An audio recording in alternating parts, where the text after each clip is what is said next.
The final chapter of the course deals with electrochemistry.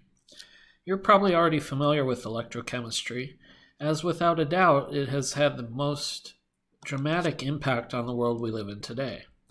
As you're probably aware, every portable electronic device requires some form of a battery to power it.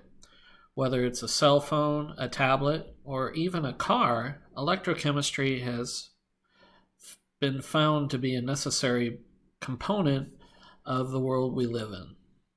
Electrochemistry can be used to drive our cars. It can be used in a way in which we can drive non-spontaneous reactions to occur. However, one of the problems we have with electrochemistry is that we generate quite a bit of chemical waste in the form of dead batteries. You can imagine a landfill full of these things. And it's important for us to recycle batteries rather than throw them into a landfill because what's inside the battery is often not good for what is outside of the battery, namely us. If you've ever had to deal with a car battery that's exploded or a small battery that's exploded, you know it can be quite a bit of a problem to clean up. So, what is a battery? Well, a battery is really just a chemical reaction involving electrons moving from one place to another. That is, electrochemical reactions are redox reactions.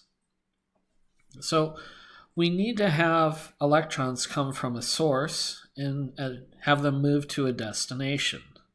That is, we need one material to be reduced and another one being oxidized. And so when we talk about redox reactions, please refer to them as redox reactions and not redox reactions. Now, in order to balance redox reactions, we need to be able to identify what's being oxidized and what's being reduced. In order to do this, we must figure out what the oxidation number is on elements within a redox reaction. You've already been able to do this when you learned how to name molecules and compounds and when you learn the charges of ions. For example, the fluoride ion, we would say, has an oxidation number of -1, whereas the iron 3 ion has an oxidation number of +3.